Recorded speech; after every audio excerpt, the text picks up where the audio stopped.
We used to have a buffer in this country, a little margin between your paycheck and the end of the month, but that margin is completely gone. Whether you are a nurse working 12-hour hospital shifts, a public school teacher raising 3 kids, or a manager at a retail chain, the math simply doesn't work anymore. People are working harder than ever, stripping away every small luxury, and still finding themselves staring at an $800 utility bill or $10 apples.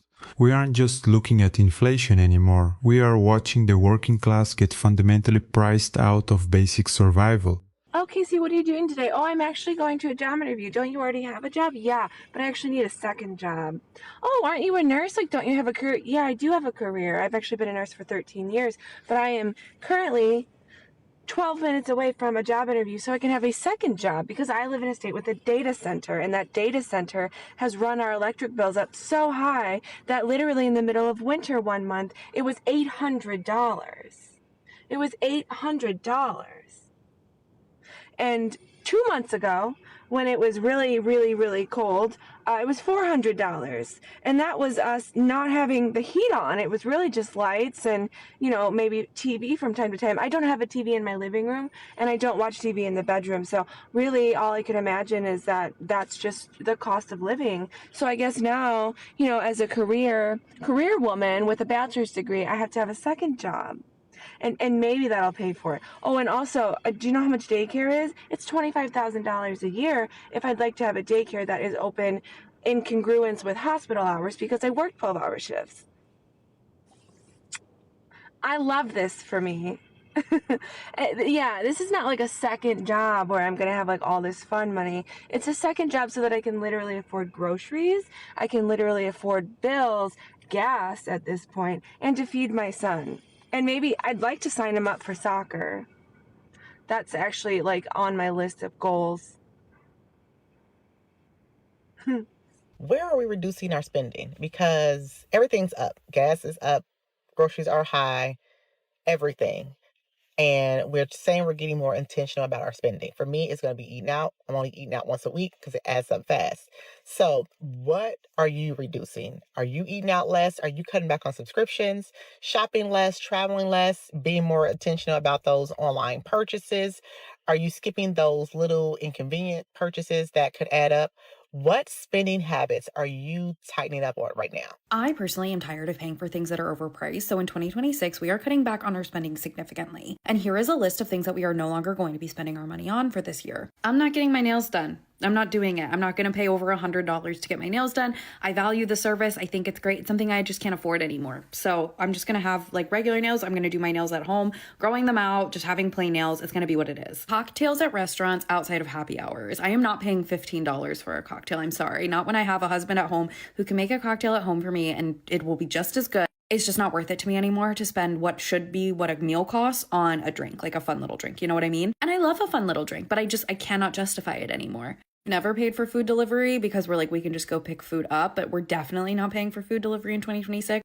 We have the means, we have the time, we have the transportation. We'll be going to pick food up if we are ordering food out at all. But on that note, we are eating out a lot less. We are not eating out unless we have like gift cards, unless we have like Amex credits to spend. Unless we have a deal, unless we're eating at happy hour prices, like we're just not doing it. We are only eating deals this year. Same with coffee out. We are not getting coffee out. Not that we really got coffee out that much to begin with, but I've certainly cut back on like the minuscule amount I was doing. Only getting coffee out if we have gift cards. And that's just the way it's going to be this year. We have a latte maker at home. If I really wanted like a nice syrupy coffee, I can just make it here. I'm also not going to get anything out that I can make just as well at home. And so those two things for me are quesadillas. I can make a bomb-ass quesadilla at home, so I'm never going to spend money out on that. And pizza. Honestly, there is one pizza that we splurge on sometimes because it is the greatest pizza in Richmond, Virginia. It's called Zorch. Look it up. It's so good. So we will spend like occasionally, very special occasion on that. But other than that, we're not buying pizza out. I can make a great pizza at home. We are making pizza at home. We're not doing live music experiences in 2026. Like, we're not going to concerts. We're not going to be shelling out $200 for nosebleeds. We're just not doing it this year. That's over for us now. It actually feels insane to me to pay $200 to sit in the nosebleeds to see a concert at this point in my life. I can't. And I love live music. I love going to see my favorite artists. I'm a huge music person. But no, we are cutting back on fun activities. Like, we used to go to Topgolf a lot to do their morning deal. We are not doing that anymore. Step passes to our local theme park. We're not doing that anymore. Plus, parking costs $40 there. We are doing free and low cost activities in 2026. I cannot justify shelling out a ton of money for things. There are also people who really like to go to Disney World. We're not doing that this year because we've been priced out, quite frankly. We are taking small vacations only this year, like small, low budget, little trips. We used to be able to afford quick trips to Disney. Now we can't. And that's just the way it is. I am not buying soda for the house. I don't really drink soda inside the house anyway. That's like a going to the movies treat, but sometimes I will buy cans to have. But I just saw the price of what like a 24 pack of soda costs now. No, we're not doing that. If I really want soda, I think this is actually good. I will force myself to drive to Costco to get like the 50-cent soda. Because then I have to really think about if I want the soda or not. And if I do, I have an option. I can go buy a cheap soda at Costco, but like I have to drive all the way there. I have to check in. I have to go through Costco. So if I really want it, I can have it, but then I'm not just grabbing for it. So no more buying soda because I'm not paying $13 for a 24 pack of cans for soda. That's insane. No gimmicky supplements. We are not doing gimmicky supplements in 2026. We will just take vitamins from Kirkland, from Costco, like regular vitamins, and that will be fine and enough. I'm not buying magazines anymore. I've seen magazines for $14. I'm not doing that. And if I can do something online rather than having to use a postage stamp to send a piece of mail, I will do that every single time. Postage is expensive and it does add up. Having a wedding last year and having to pay for all of that postage, yeah, never again. We were going to get a dog this year, but we have decided that financially we are not there. So no dog this year, which breaks my heart. But I just think like if it were to have a medical emergency or something, like I don't think we're there financially to be able to accommodate that. There are probably so many other things that we've cut out as well, but like we're just trying to be more intentional in how we're spending our money. If I feel sick about spending money on something, then I'm not going to spend money on it. Do you know what I mean? Like if I feel like I'm getting scammed or I'm overpaying for something, I'm just simply not going to do it anymore. And these days, everything feels like a scam. So we're just not going to be investing in this economy because we do not agree with the prices of what things cost. I'm going to show you how much money I have in my bank account, and it's not a lot, but I do want to preface with this that a lot of people in America are experiencing this. A lot of people live like this. This is their regular lives. I am that family that makes just enough that we don't qualify for like food stamps and stuff like that, but still living paycheck to paycheck. Being on maternity leave, most places in the US do not pay you. I'm an elementary teacher in a public school district, and I get paid so little that my children receive free and reduced lunch. Having a job that requires a degree that I went into major debt, am in major debt for. This is what my bank account looks like. $6.84. We have a mortgage. We have 3 kids. Things are tight, we make it work. And this is what it's like for a lot of people. A lot of those lower, technically middle class, but lower middle class people. This is how we're living. How does anyone afford anything in this economy? I don't know. I think the same thing every day. I think it's pretty much, we rent everything. We don't own anything. Everyone's renting their cars, renting their apartments, renting their houses. Everyone has multiple credit cards. They're probably all maxed out. They're taking out loans. Pretty much that, or you're a prostitute. Or you're a rich kid and your parents have money. I am so sick of how expensive it is to just live. Before I left work, I had to make sure I bought tickets to my kids' musical for school. And I'm going both nights. And then my parents and my husband's parents are going one night. And then we're going as a family one night. So I just paid for those tickets. For all those tickets all together, it was like $62 or something like that, 62. And then I left work. I got my kids to school. I had to get gas. I was on E. My gas light was on. I had busy like for the rest of the evening after I wake up after sleeping. So I was like, let me just do it. It just cost $78 to fill my tank. I do have a mid-size SUV. I have a Chevy Traverse. But literally before this day has even started, I have now spent $140. How the freak do you sustain life anymore? I don't know. It's so frustrating how expensive everything is. It's like every time you turn around, there's like something else to pay for. And I know that's being an adult and I know that's life, but it's so frustrating. $78 to fill my tank. That's a record. That's the most it's ever cost me to fill my tank since I've gotten this car. I'm unwell. I don't think people realize how ridiculously unaffordable Appalachia is becoming, specifically East Tennessee. I've been trying to find a house for years now. I kept saying in my head, the pricing has to get better. No way that people in this town are making enough money to sustain this. And it hasn't got better. It's only gotten worse. I went to tour a couple houses today and I was talking to my realtor, and she works in this area, obviously. She has so many clients whose budget caps out at $140, $150. I believe last time I checked, the median household income here is around $50K. The current median listing price in my area is over $300K. To put that into perspective, that means most of the county, the people that were born and raised here, cannot afford to buy a place here. We have entire neighborhoods that are basically designed and built for Airbnb purposes. We need starter homes that do not have the floors falling in, that are under $200K, and we don't have it anymore. No hate to anybody that wants to move to Appalachia, wants to move to East Tennessee. I get why you want to, but I beg of you, before you move somewhere, think about the impact that you might have on that area. Because all these real estate agents, when they go to comp these houses, they see this house sold for $300,000. Well, yeah, it's sold for $300,000 probably because some person came from out of town that could afford that. So that drives up all of the home prices. Just think, y'all. Think before you move. If you're going to move to Appalachia, buy a reasonable home for a reasonable price. And so we might have a chance to get a home one day. I was let go in December 2025. It's now the end of February. And I am realizing that life for many, many, many Americans is next to impossible. I slept in today, and I'm not rushing myself. And I know many of you that's gonna be like, oh my gosh, what a lazy turd. And one of them is me. I'm fighting this actually right now as I'm making this, but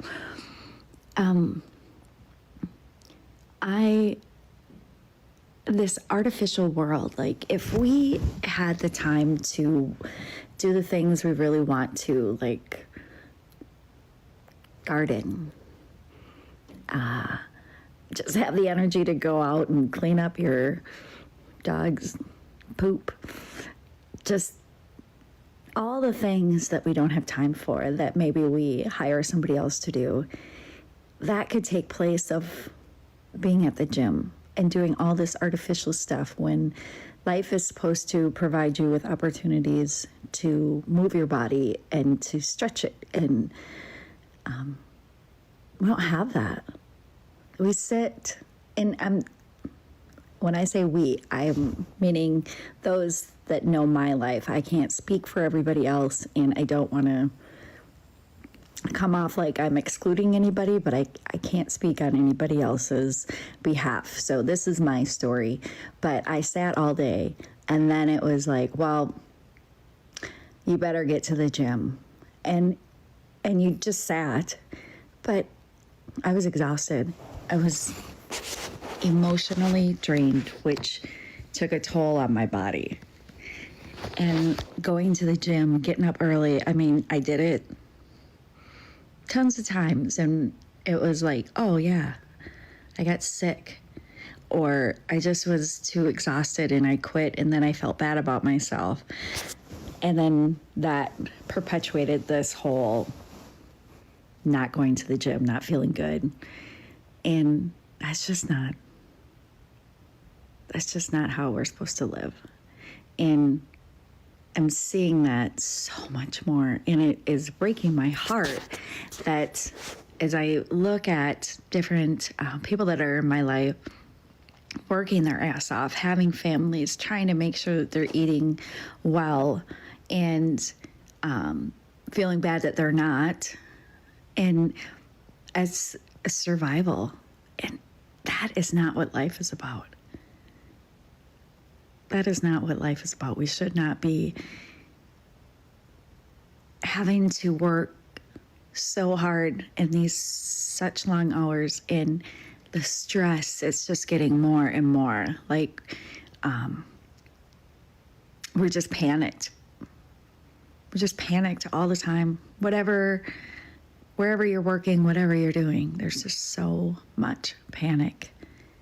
And I don't want to live like that anymore. And I know that my circumstances are different. And again, I can only speak for myself, but the ability to just be, to rest is priceless. You couldn't pay me enough to go back to what I was doing. and I'm being so sincere. I just feel like this world, we gotta change. We gotta change. We're not living, we're existing. I am making this TikTok out of desperation. I know that energy prices are high. My electric bill that I just received is, I'm feeling faint, I'm feeling sick over it. And I know that electric prices are really high, especially in the DMV area. For context, we live in I think under 700 square foot unit. This December, our electric bill has been really high. When we first got this really high electric bill and our kilowatts went up, I immediately messaged our landlord and I was like, something is wrong, we need to figure this out. Turns out our emergency heat was on, whatever. We kept getting stuck with this. They didn't replace the HVAC system until 2 weeks ago. Our recent electric bill that I just got today is $680. $680. Called Pepco. I've asked for the history of this unit. They can't give it to me, which makes sense, security reasons. I am feeling like I don't know up from right, left from down. I don't know what to do. Our landlord knows about this problem and we keep getting stuck with this huge bill. But also part of me is like, I feel like if the HVAC system isn't working, it's not our fault. Like, I don't know what to do. And that is why I'm feeling frustrated and I'm feeling almost a little bit gaslit because we just kept getting met with the same scenario that is like, well, energy prices are just high. And I'm like, there's just no way that it is 600 and something is wrong. I don't know what to do. So do I need to move out of this apartment? I don't know what to do. Please help. Y'all, what is happening in our country? It's 2:53 a.m. in Walmart parking lot, and there are so many people who are sleeping in their cars. And, I'm not trying to get up on, too close up on anyone's car and put anyone out there, but I noticed that it was a lot of people sleeping in their cars in the Walmart parking lot. And I know that the rent prices are crazy right now. So anybody who's, trying to figure out where they're gonna stay, just know that Walmart will allow you to park your car here overnight and they won't tow it. They won't call the cops. Anybody can sleep in Walmart's parking lot. Just FYI. $13.99 for a on watermelon. For $11 for shredded cheese? Are you kidding me? That's organic or whatever. But still, you have 96.4 for $8 a pound. What's going on? $12.99. I know these ain't the damn. Tell me I'm tripping. When the cereal become $8? Bro, $3.50 for this, bro. This used to be 98 cents. Spaghetti sauce, and it's $11.99. Wow. That's crazy. $10.99 for some eggs. Now this has got to be a freaking typo, because $10 for a bag of apples. These tiny ass pizzas are $1.48. I remember a time where those little pizzas were 25 cents a piece. You get 4 for $1. Is anybody else just to the point where just let gas be $8 a gallon? Let ground beef be $10, $12 for a little pack of 1 pound ground beef.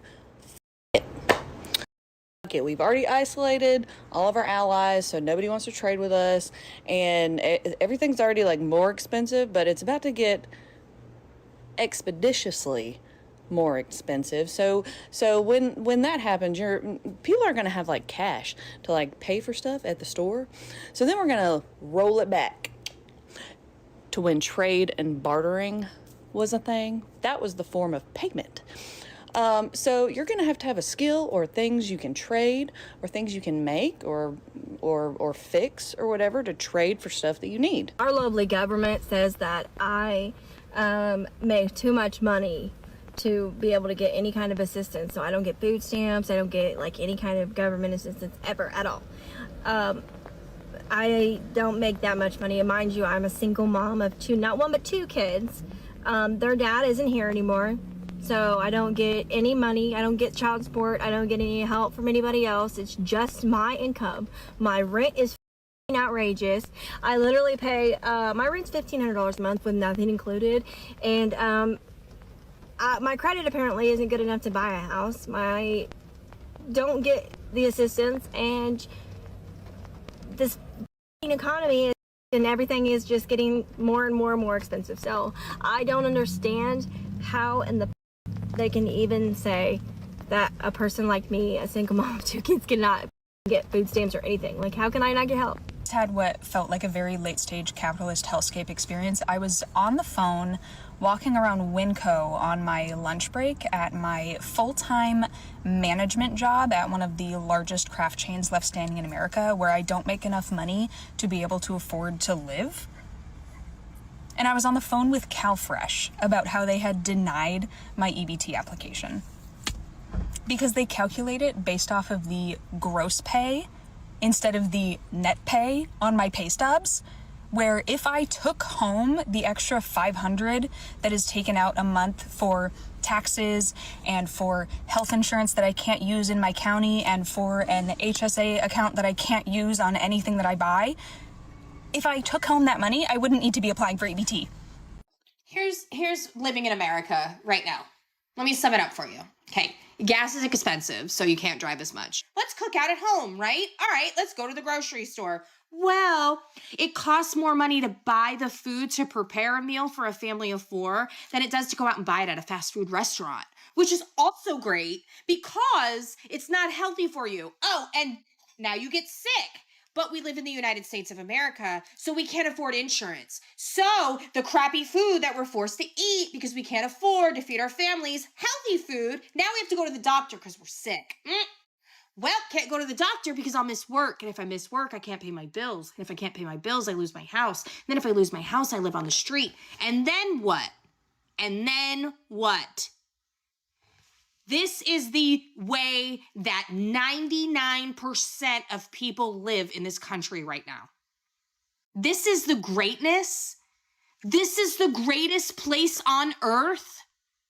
To who? Somebody that just crawled out of a cave? This is hell. This isn't freedom. This isn't liberty and justice for all. We're prisoners. We are slave debt prisoners. We are born into indentured servitude, and we work until we can't anymore, and then we die. This is the American dream? This is it? I don't think so. I went to the grocery store for 3 things: eggs, milk, and bread. And my bill was almost $30. It's insane. It's insane. My mortgage is almost $3,000. My car payment is $680, and I'm barely making any money. I can barely keep my head above water. I feel like I'm drowning all the time. Why is America like this? It doesn't make any sense. Our family has 6, and we're barely surviving. And if I went back to work, I start to think of all the things that need to get done around the house. The laundry, the cleaning, the landscaping, the cooking, the home repairs that are piling up that I'm trying to catch up on. Because it's spring and I'm now seeing it even more. And all the other things that have to get done. I don't know how I can go back to work and do all that and take care of my kids and be present for them when they're still young. And I'm not saying all of this or any of this to make anyone feel bad for me. I'm actually just really asking, how are we all surviving? I'm sitting here trying to make money and doing DoorDash and Uber. I'm gonna pay my freaking bills, and I'm behind on every thing. I'm 56 years old, and I don't get behind. I pay my freaking bills. And this past year has been so damn hard because I can't get hired on anywhere. I've been everywhere looking for a damn job, and all the young people get me beat out on that shit. So I have to resort to doing something. So I work every day doing DoorDash and Uber and Amazon Flex in my car. Now it's broke down. It's running, but it says the AC off due to high temperature. This is the second time this has happened. And I just paid $300 and something for my insurance yesterday. I have to pay more of my rent today because I'm behind on that. What you just saw isn't a collection of bad financial decisions, it is a structural collapse. When registered nurses and public school teachers have to take second jobs just to afford childcare and basic groceries, the social contract is broken. People are trading down, cutting out family vacations, canceling subscriptions, and eating cheap meals at home, and yet the squeezing hasn't stopped. We are watching corporate grocers, real estate investors, and utility monopolies extract every last dime from everyday people. The human cost of this system is pure exhaustion. It's parents rationing out trips to the gas station, and families sleeping in their cars in Walmart parking lots because rent became a luxury. The middle-class safety net has been hollowed out, leaving a nation of stressed, overworked Americans who are just trying to keep the lights on. What is the first thing you had to completely cut out of your budget this year just to keep your head above water? Let me know in the comments below. I want to read what you're seeing in your own neighborhoods. Thanks for watching. I'll see you in the next one. Take care.